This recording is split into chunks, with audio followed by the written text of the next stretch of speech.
لقد كان لكم في رسول الله أسوة حسنة لمن كان يرجو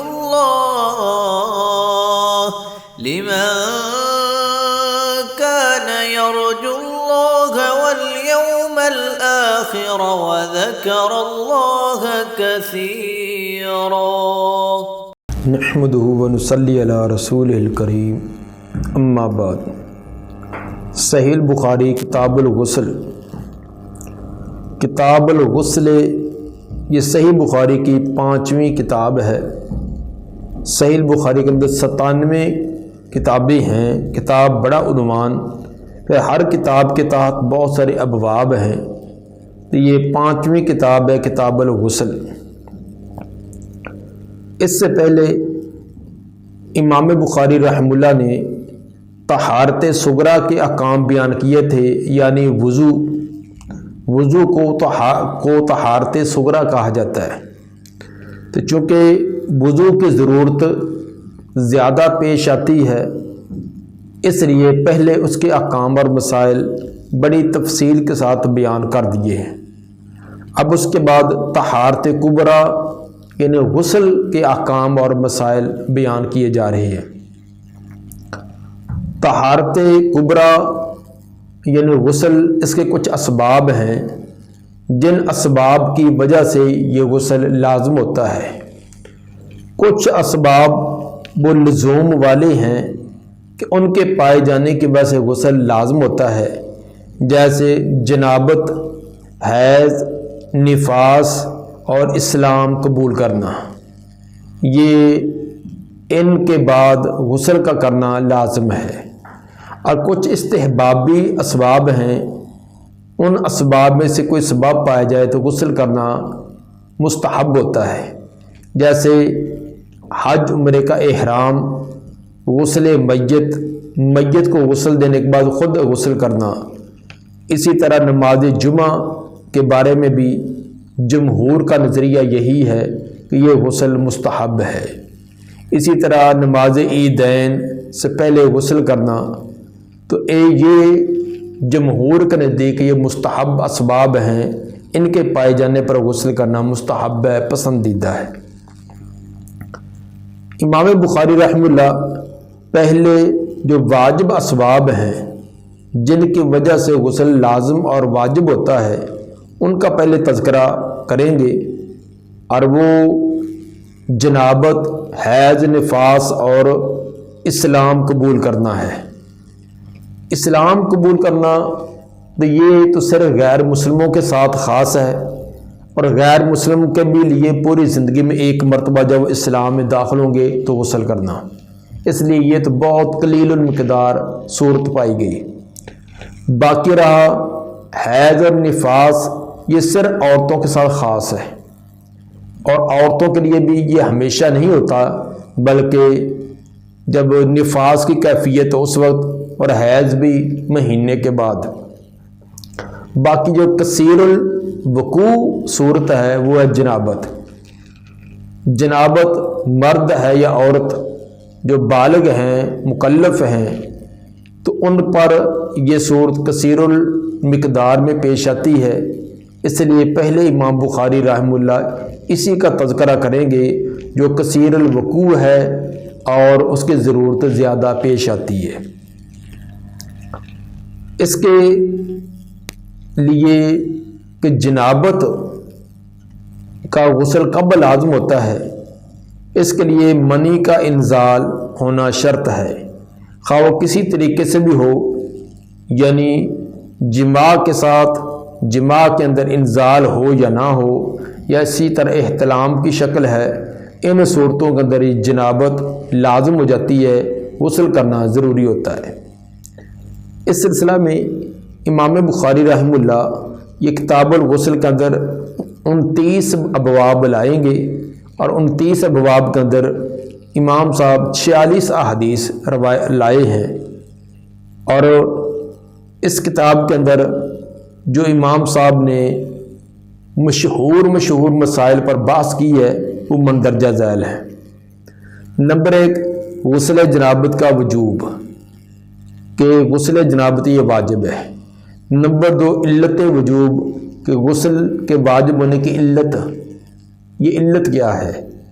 تیسرا شرائط و واجبات، چوتھا غسل سے پہلے وضو کرنا، پانچواں غسل سے پہلے خوشبو لگانا، چھٹا متعدد بار بیوی سے تعلقات قائم کرنے پر غسل ایک ہی لازم ہوگا یا متعدد ہوں گے، اس کا تذکرہ۔ اسی طرح غسل کے لیے پانی کی مقدار، کتنی مقدار سے غسل کرنا چاہیے، اور اسی طرح حالت جنابت میں نیند کرنا، جنابت کی حالت میں نیند کرنا جائز ہے یا غسل کر کے ہی نیند کرے، اس کا بھی بیان فرمائیں گے۔ اسی طرح مسجد میں اگر آدمی سویا تھا، احتلام ہو جائے تب اس کا کیا حکم ہے، مسجد سے نکلے کس انداز میں نکلے، اس کا بھی بیان۔ اسی طرح جنبی آدمی کے پسینے کا کیا حکم ہے وہ بیان کریں گے، اور خاوند و بیوی کا اکٹھے غسل کرنا، اس کا تذکرہ بھی فرمائیں گے، اور خلوت اور جلوت کے اندر غسل کا طریقہ کیا ہے، یہ تمام احکام اور مسائل امام بخاری رحمہ اللہ اس کے اندر تفصیل سے بیان کریں گے۔ کتاب الغسل، غسل غین کے ضمہ یعنی پیش کے ساتھ یہ غسل کرنا، غسل کرنے کے لیے استعمال ہوتا ہے، یعنی غسل کا جو فعل ہے، نہانا، پانی پورے جسم پر بہانا، یہ پورا فعل ہے۔ اور بعد میں یہ بھی کہا کہ اگر غسل غین پر ضمہ ہو تو پھر اس سے مراد پانی مراد ہوتا ہے، اور اگر ضمہ اور فتح دونوں پڑھے جائیں تو پھر یہ مصدری معنی میں ہوتا ہے، یعنی صرف غسل یہ پانی پر، اور نہانا جو مصدری معنی ہے اس کے لیے غسل بھی اور غسل بھی، یہ دونوں لفظ استعمال ہوتے ہیں۔ اور بعد میں غین کے کسرہ کے ساتھ غسل کا لفظ معنی یہ بیان کیا ہے، اس سے مراد وہ چیز جو نہانے کے طور پر بطور تعاون کے استعمال کی جاتی ہے، جیسے صابن وغیرہ ہے۔ تو بہرحال اس کے اندر امام بخاری رحمہ اللہ غسل کے احکام اور مسائل یہ تمام بیان کریں گے۔ اس کے لیے پہلے 2 قرآنی آیات بیان کی ہیں۔ پہلی سورہ مائدہ کی آیت نمبر 6، وقول اللہ تعالی، یہ کتاب ہے، یہ باب ہے اللہ تعالیٰ کے اس فرمان کے بارے میں کہ وَإِن كُنتُمْ جُنُبًا فَطَّهَّرُوا، اگر تم جنبی ہو، جنابت کی حالت میں ہو، فَطَّهَّرُوا، تو اچھی طرح طہارت حاصل کر لیا کرو۔ وَإِن كُنتُمْ مَرْضَىٰ، اور اگر تم بیمار ہو، مرضى مریض کی جمع، اگر تم بیمار ہو، او علی سفر، یا تم سفر پر ہو، او جاء احد منکم من الغائط، یا تم میں سے کوئی ایک قضائے حاجت سے آیا ہو، قضائے حاجت سے فارغ ہو کر آیا ہو، او لامستم النساء، یا تم نے عورتوں کو چھوا ہو، فلم تجدوا ماء، پس تم پانی نہ پاؤ، ان مذکورہ صورتوں میں تمہیں پانی نہ ملے، فتیمموا صعیدا طیبا، تو تیمم کرو پاک مٹی سے، پاک مٹی کا قصد کرو۔ پاک مٹی کا قصد کیسے؟ فامسحوا بوجوہکم وایدیکم منہ، پس مسح کرو اپنے چہروں کا اور اپنے ہاتھوں کا اس سے، اس مٹی کو اپنے چہرے اور ہاتھوں پر اس کا مسح کر لو، اس کو ہاتھوں پر ہاتھ مار کر مٹی پر چہرے پر اور ہاتھوں پر پھیرو۔ طہارت صغرا یا طہارت کبریٰ، طہارت صغرا یعنی وضو، طہارت کبریٰ غسل، ان دونوں کے لیے اگر پانی نہ ملے، خواہ طہارت صغرا حاصل کرنی ہے یا طہارت کبریٰ پانی نہیں ملا، یا پانی تو موجود ہے لیکن استعمال کرنا مشکل ہے، دشوار ہے، ناممکن ہے، تو ان دونوں صورتوں میں طہارت حاصل کرنے کا طریقہ وہ تیمم ہے۔ جس طرح وضو کی وجہ سے وضو کرنا ہو تو پانی نہ ہو تو اس کے لیے تیمم کیا جاتا ہے، غسل بھی اسی طرح ہے کہ غسل انسان پر لازم تھا اور پانی نہیں ہے تو طہارت حاصل کرنے کے لیے اسی طرح تیمم کیا جائے گا جس طرح وضو کے لیے کیا جاتا ہے۔ تو دونوں کا طریقہ ایک ہی ہوگا کہ چہرے پر اور ہاتھوں پر مسح کر لینا، جس کا مکمل طریقہ آگے خود امام بخاری رحمہ اللہ بیان فرمائیں گے۔ تو مذکورہ 3-4 صورتیں ہوگی کہ اگر تم جنبی ہو پھر تو اچھی طرح طہارت کرنی ہے، اچھی طرح مانا طہارت سے مراد پورے جسم کو اچھی طرح دھونا ہے، جیسا کہ دوسری آگے والی آیت میں اس کی تفسیر آ رہی ہے۔ وَإِن كُنتُم مَرْضَىٰ، لیکن اگر تم بیمار ہو اور پانی استعمال کرنے کی طاقت نہیں ہے، او علی سفر، یہ سفر میں ہو یعنی پانی تمہیں دستیاب نہیں ہے، او جاء احد منکم من الغائط، یا تم میں سے کوئی قضائے حاجت سے آیا ہو، تو بول و براز کرنے کے بعد غسل تو واجب نہیں ہوتا، البتہ وضو لازم ہوتا ہے۔ او لامستم النساء، یا تم عورتوں کو چھوا ہو، عورتوں کو چھونے سے مراد یہاں ان کے ساتھ تعلقات قائم کرنا ہے، لمس بالید مراد نہیں بلکہ اس سے مجامت مراد ہے۔ ان تمام صورتوں میں بعض صورتیں جو ہے جن کے اندر وضو لازم آتا ہے اور بعض صورتوں کے اندر غسل لازم آتا ہے۔ دونوں ہی صورتوں میں طہارت صغریٰ ہے یا طہارت کبریٰ، پانی تمہارے پاس نہیں، فلم تجدوا ماء، تم پانی نہ پاؤ، فتیمموا صعیدا طیبا، تو پاک مٹی کا قصد کرو، ارادہ کرو۔ فامسحوا بوجوہکم وایدیکم منہ، پس مسح کرو اپنے چہروں کا اور اپنے ہاتھوں کا اس مٹی سے۔ ما یرید اللہ لیجعل علیکم من حرج، نہیں اللہ ارادہ کرتے کہ تمہیں حرج اور تنگی کے اندر مبتلا کریں، اللہ تمہیں تنگی کے اندر ڈالنا نہیں چاہتے۔ ولیکن یرید لیطہرکم، لیکن وہ تو چاہتا ہے کہ تمہیں پاک کرے، ولیتم نعمتہ، اور تاکہ پوری کر دے اپنی نعمت تم پر۔ یہ بھی اللہ کی ایک بڑی نعمت ہے کہ اگر پانی نہیں تو تیمم کے ذریعے تمہاری طہارت حاصل ہو جاتی ہے۔ اگر یہ اللہ آسانی نہ دیتا، یہی لازم ہوتا کہ تم نے ہر صورت میں پانی سے طہارت حاصل کرنی ہے، تو پانی کے عدم موجودگی میں یا پانی کو استعمال کرنے کی طاقت نہ ہو یا کسی بیماری کے بڑھنے کا خطرہ ہو، تو ایسی صورتوں کے اندر کتنی تنگی اور کتنی مشکل ہوتی، یہ اللہ تعالیٰ نے کتنی آسانی فرما دی ہے۔ وَلِيُتِمَّ نِعْمَتَهُ، تاکہ پورا کرے اپنی نعمت علیکم تم پر، لَعَلَّكُمْ تَشْكُرُونَ، تاکہ تم شکر گزار بنو۔ وَقَوْلِهِ جَلَّ ذِكْرُهُ، اسی طرح یہ باب ہے اللہ تعالیٰ کے فرمان جس کی شان، جس کا ذکر بہت ہی بلند ہے۔ سورۃ النساء کی آیت نمبر 43، یا ایھا الذین آمنوا، اے ایمان والو، لا تقربوا الصلاۃ، تم نماز کے قریب نہ جاؤ، وانتم سکارا، اس حال میں کہ تم نشہ میں ہو، نشے کی حالت ہو تو تم نماز کے قریب نہ جاؤ۔ یہ شراب کی حرمت سے پہلے کا حکم تھا کہ شراب ابھی حرام نہ تھی، تو یہ منع کیا جا رہا ہے کہ نشہ ہو تمہیں تو پھر نماز کے قریب نہیں جانا، یعنی ایسے وقت میں تم نے شراب وغیرہ کو استعمال نہ کرنا ہوگا۔ تو بعد کے اندر تو شراب ہمیشہ کے لیے منع ہی کر دی گئی۔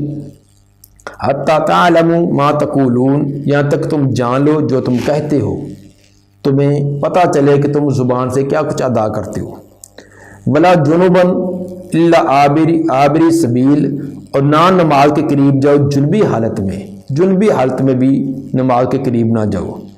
الا عابری سبیل، مگر راستے کو عبور کرنے والے، تو مسجد کے اندر جانے کے بھی جنبی آدمی کے لیے ممانعت ہے، الا یہ کہ لازمی راستہ مسجد میں سے یہ ہے، وہ آگے حجرے میں ہے یا مسجد کے کسی کونے میں تھا، اس پر جنابت لازم ہوگی، اب اس کو کراس کر کے اس نے جانا ہی ہے تو وہ تو گزر سکتا ہے، ورنہ جنبی آدمی مسجد کے اندر سے بھی نہ گزرے۔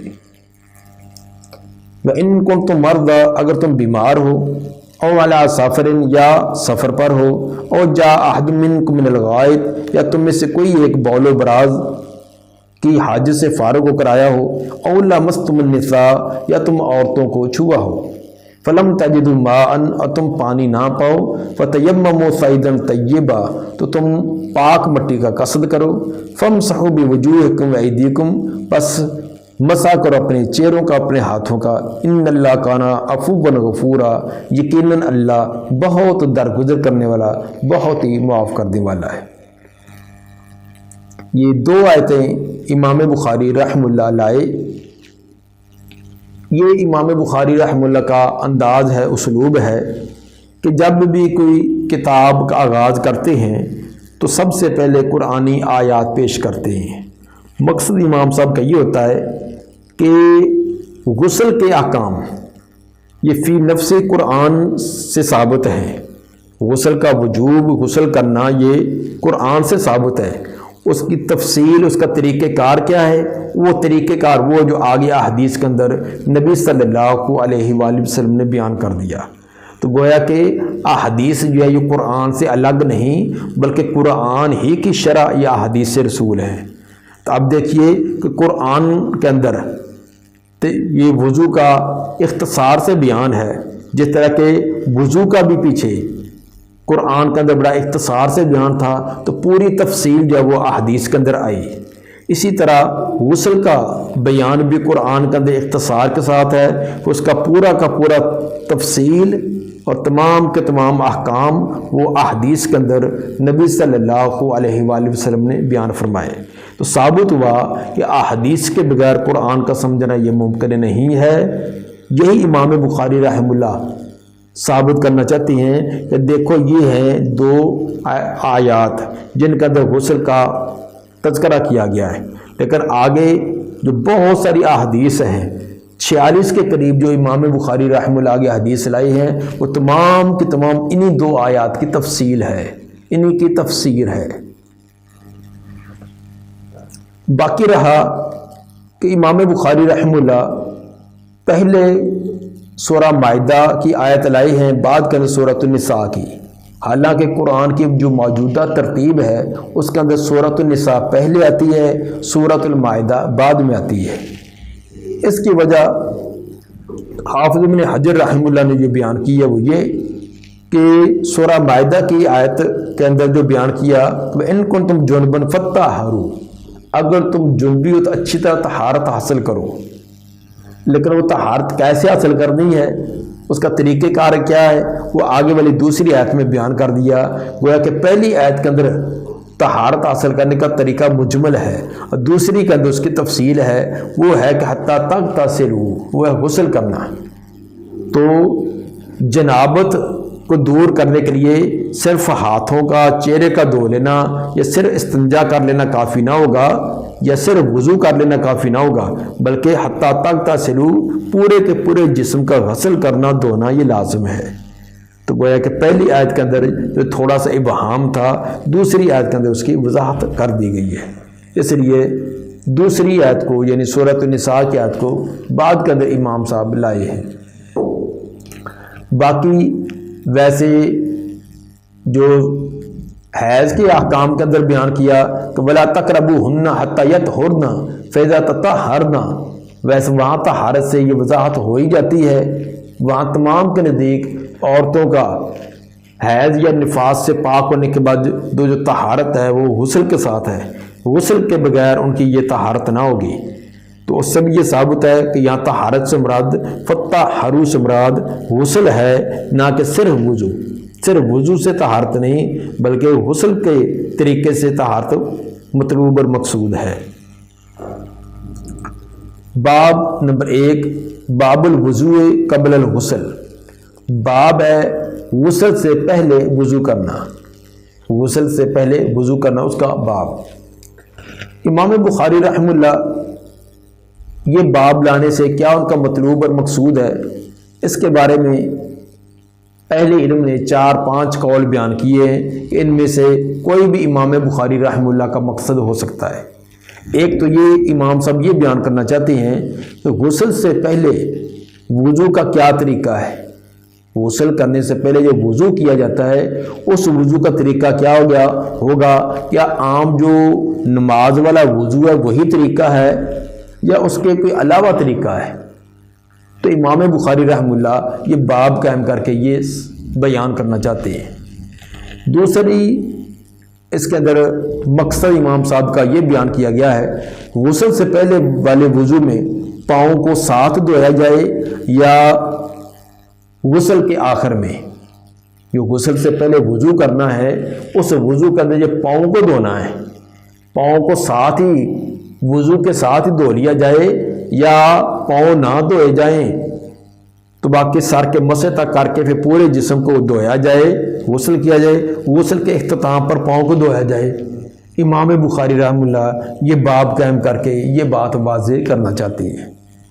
تیسرا سبب یہ بھی بیان کیا گیا ہے کہ غسل سے پہلے وضو کیا جائے نہ کہ آخر میں، غسل سے پہلے وضو کرنا چاہیے، نہ کہ غسل کرنے کے بعد اینڈ پر اختتام پر پھر وضو کریں، بلکہ پہلے وضو کر لینا چاہیے۔ باقی رہا کہ آدمی جنبی ہے تو جنابت کی حالت میں پہلے کیا ہوا وضو کیا وہ باقی رہے گا؟ تو امام بخاری رحمہ اللہ سے یہ ثابت کریں گے کہ ہاں، اگرچہ آدمی پہلے جنبی تھا، جنابت سے پہلے جو اس نے وضو کیا ہے وہ وضو برقرار رہے گا، اسی وضو سے نماز پڑھی جا سکتی ہے، بشرط یہ کہ غسل کے دوران عورے پر ہاتھ وغیرہ نہ لگاؤ۔ چوتھی اس کے اندر علت یہ بھی بیان کی گئی ہے کہ امام صاحب یہ ثابت کرنا چاہتے ہیں کہ غسل سے پہلے وضو واجب ہے یا مستحب ہے۔ غسل کرنے سے پہلے جو وضو کیا جاتا ہے یہ وضو کرنا واجب ہے یا مستحب، اس باب کے ساتھ یہ بیان کرنا چاہتے ہیں۔ بہرحال اس کے اندر ان چار توجیحات میں سے کوئی بھی ایک وجہ ہو سکتی ہے۔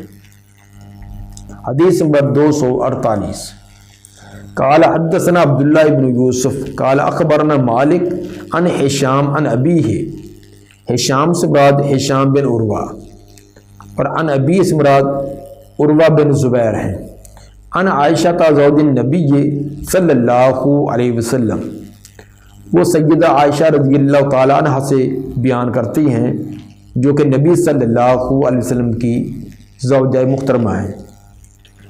وہ فرماتی ہے کہ ان نبی صلی اللہ علیہ وسلم کان اذا اغتسل من الجنابہ، نبی صلی اللہ علیہ وسلم جب غسل کرتے جنابت کا، من الجنابہ یہ من سببیہ ہے، یعنی جنابت کے سبب، جنابت کا سبب آ جاتا تو پھر آپ غسل کرتے، فبادا تو آپ شروع کرتے، فغسل یدیہ تو اپنے ہاتھوں کو دھوتے، سب سے پہلے اپنے ہاتھوں کو دھوتے، ہاتھوں کی صفائی وغیرہ کے لیے کہ کوئی اس کو علائش لگی ہو، کہ میل کچیل لگی ہو تو وہ صاف ہو جائے، جس طرح کہ حضرت میمونہ رضی اللہ تعالی عنہ کی آگے حدیث نمبر 249 کے اندر اس کی وضاحت بھی آ رہی ہے، اسی بات کو تقویت دیتی ہے کہ یہ ہاتھوں کو دھونا یہ ہاتھوں کی صفائی اور نظافت کے لیے ہوتا تھا۔ فبادا فغسل یدیہ، آپ ابتدا فرماتے اور اپنے دونوں ہاتھوں کو دھوتے، یہ سب سے پہلے غسل جنابت کے لیے پہلا طریقہ کہ سب سے پہلے دونوں ہاتھوں کو اچھی طرح دھویا جائے۔ ثم یتوضأ کما یتوضأ للصلاۃ، پھر آپ وضو کرتے جس طرح کہ نماز کے لیے وضو کیا جاتا ہے، نماز کے وضو کی طرح مکمل وضو۔ ثم یدخل اصابعہ فی الماء، پھر آپ داخل کرتے اپنی انگلیاں پانی میں، وضو کرنے کے بعد اپنے ہاتھ اپنی انگلیاں پانی میں داخل کرتے تاکہ انگلیاں تر ہو جائیں۔ فَيُخَلِّلُ بِهَا اصول الشعر، تو خلال کرتے ان انگلیوں کے ساتھ اپنے بالوں کی جڑوں کا، بالوں کے اندر اچھی طرح انگلیوں کو بار کر تار کرتے، یخلل خلال کرتے بہا، آز میں جو ہے وہ اصابع کی طرف جائے گی، جمع مکسر جو ہے وہ مؤنث کے حکم ہوتی ہے، خلال کرتے اس کے ساتھ بالوں کی جڑوں کا۔ ثم یصب علی راسی ثلاث غرف، پھر اب ڈالتے اپنے سر پر 3 چلو، بیدیہ اپنے ہاتھوں سے، اپنے ہاتھوں کے ساتھ 3 چلو سر پر ڈالتے۔ 3 چلو ڈالنے کی کیفیت بھی کہ پہلا دائیں طرف، دوسرا بائیں طرف، پھر تیسرا جو درمیان میں۔ ثم یفیض علی جلدہ کلہ، پھر آپ ڈالتے اپنے تمام جسم پر پانی، اس کے بعد پورے جسم پر پانی ڈالتے۔ یہ امام بخاری 3 مرتبہ یہ روایت لائی ہے، صحیح مسلم کے اندر بھی یہ روایت ہے، صحیح مسلم کی حدیث نمبر 316، لیکن اس کے اندر پاؤں کے دھونے کا تذکرہ نہیں ہے، لیکن اس کی آگے والی دوسری روایت کے اندر پاؤں کے دھونے کا بھی تذکرہ ہے۔ اس کے اندر ایک چیز جو بیان کی ہے کہ ثم یتوضأ کما یتوضأ للصلاۃ، ہاتھوں کو دھونے کے بعد آپ وضو کرتے جس طرح کہ نماز کے لیے وضو کیا جاتا ہے۔ پاؤں کے دھونے کا تذکرہ آگے والی روایت میں آ رہا ہے۔ باقی رہا کہ سر کا مسح، کہ جب وضو کرنا ہے غسل سے پہلے جو وضو کیا جاتا ہے اس وضو کے اندر سر کا مسح بھی کیا جائے یا نہ کیا جائے۔ اس میں دو رائے ہیں۔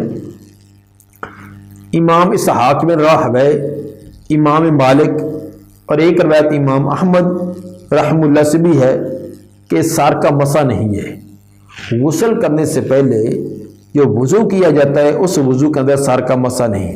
اور ایک روایت امام ابو حنیفہ رحم اللہ سے بھی اسی طرح آئی ہے کہ سر کا مسح نہیں ہے۔ اور دوسری طرف محدثین کے ایک جماعت کے اندر امام سفیان ثوری، امام مالک کا جو مشہور قول ہے، اور امام شافعی اور احناف کا جو ظاہری مذہب ہے، امام شافعی کا بھی اور احناف کا بھی جو ظاہری اور اکثر مذہب ہے وہ یہ ہے کہ سر کا مسح بھی کیا جائے۔ اس کے بارے میں دو رائے ہیں کہ غسل جنابت سے پہلے جو وضو ہے اس وضو کے اندر سر کا مسح کیا جائے یا نہ کیا جائے۔ تو محدثین اور فقہا کی ایک جماعت کے مطابق سر کے مسح کی ضرورت نہیں، کیونکہ سر پر جب خلال کرنا ہے، چلو ڈالنے تو بال تر ہو ہی جانے ہیں۔ اور ایک جماعت وہ کہتے ہیں کہ کیونکہ الفاظ یہ کہ ثم یتوضأ کما یتوضأ للصلاۃ، نماز کے وضو کی طرح وضو ہوتا تھا اور نماز کے وضو کے اندر سر کا مسح ہے، اس لیے سر کا مسح بھی کرنا چاہیے۔ اس کے اندر مولانا زکریا کاندلوی رحم اللہ انہوں نے جو ایک تطبیق بیان کی ہے وہ بہت اچھی ہے کہ دونوں طریقے درست ہیں۔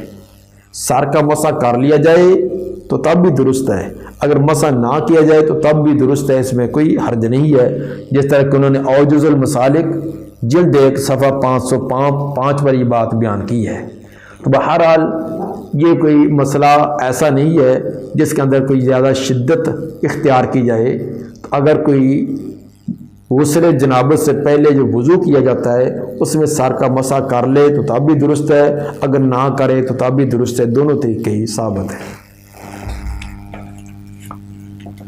حدیث نمبر 249 قال حدثنا محمد بن یوسف، محمد بن یوسف فریابی ہیں، امام بخاری رحمہ اللہ کے دو شیخ اسی نام کے ہیں، دونوں کا نام محمد بن یوسف ہے، ایک محمد بن یوسف الفریابی، دوسرے محمد بن یوسف البیکندی، اور جمہور کے نزدیک یہاں الفریابی ہیں۔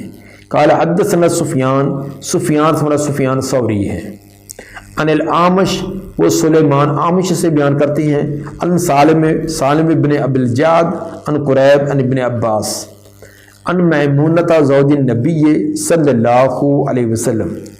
ابن عباس رضی اللہ عنہ سیدہ میمونہ رضی اللہ عنہ جو نبی صلی اللہ علیہ وسلم کی بیوی ہیں ان سے بیان کرتے ہیں۔ گویا گزشتہ روایت جو ہے وہ سیدہ عائشہ رضی اللہ تعالی عنہ سے تھی اور یہ سیدہ میمونہ رضی اللہ تعالی عنہ سے ہے۔ قالت وضع رسول اللہ صلی اللہ علیہ وسلم وضوءہ للصلاۃ غیر رجلیہ۔ حضرت میمونہ رضی اللہ تعالی عنہ فرماتی ہیں کہ وضو کیا رسول اللہ صلی اللہ علیہ وسلم نے وضو نماز جیسے نماز کے لیے وضو کیا جاتا ہے، غیر رجلے علاوہ پاؤں کے، پاؤں نہیں دھوئے، پاؤں کے علاوہ باقی پورا کا پورا وضو کیا۔ وغسل فرجہ، آپ نے اپنی شرمگاہ کو دھویا یعنی نجاست وغیرہ کو دور کیا۔ وما اصاب من الاعضاء، اور جو اذیت وغیرہ لگی ہوئی تھی ان تمام کو صاف کیا۔ اب اس کے اندر بظاہر ایسے معلوم ہوتا ہے کہ جیسے پہلے وضو کیا ہے اور نجاست وغیرہ کی صفائی بعد میں ہے، حالانکہ یہ طریقہ یہ نہیں ہے، طریقہ پہلے سب سے پہلے نجاست کو دور کرنا ہے پھر اس کے بعد غسل ہے۔ تو اس کے اندر چونکہ واو عاطفہ ہے، واو عطف کا مطلب کوئی ترتیب نہیں ہوتی، واو عطف کے لیے صرف دو چیزوں کو اکٹھا بیان کرنے کے لیے ہوتی ہے کہ یہ کام بھی کیا یہ کام بھی، پہلے کون سا تھا بعد میں کون سا تھا یہ اس میں نہیں ہوتا۔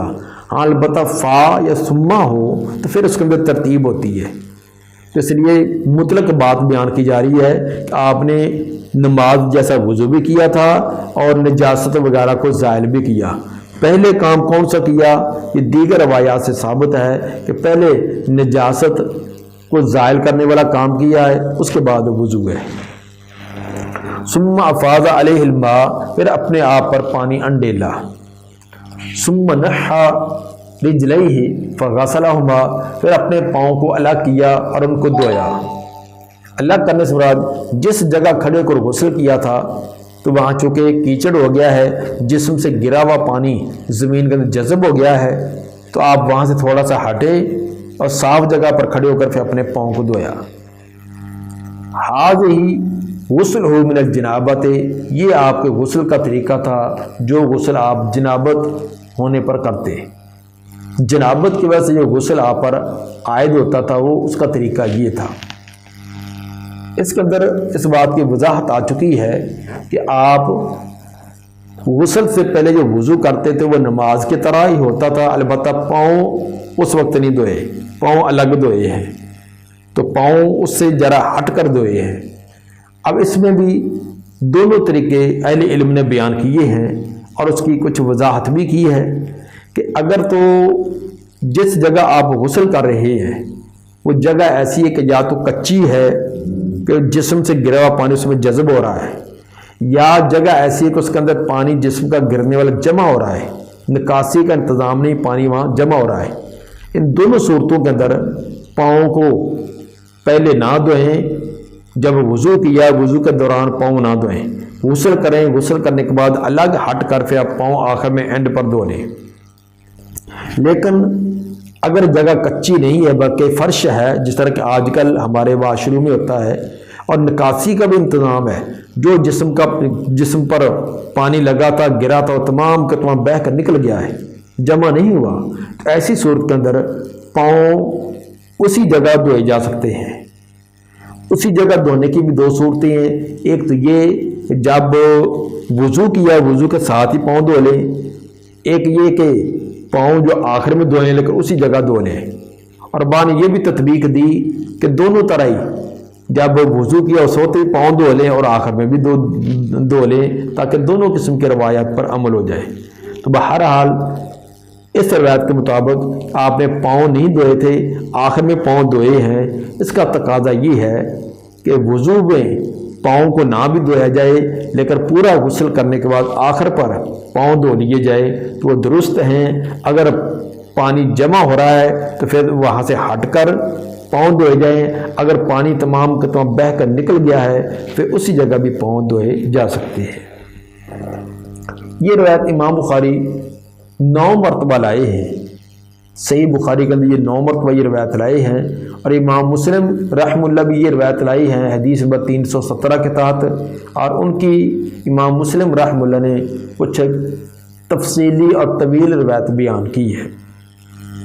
دعا ہے کہ اللہ تعالی نبی صلی اللہ علیہ وسلم کے تمام فرامین ان کے مطابق ہمیں طہارت حاصل کرنے کی توفیق عطا فرمائے۔ سبحان ربک رب العزت عما یصفون والسلام علی المرسلین والحمد للہ رب العالمین۔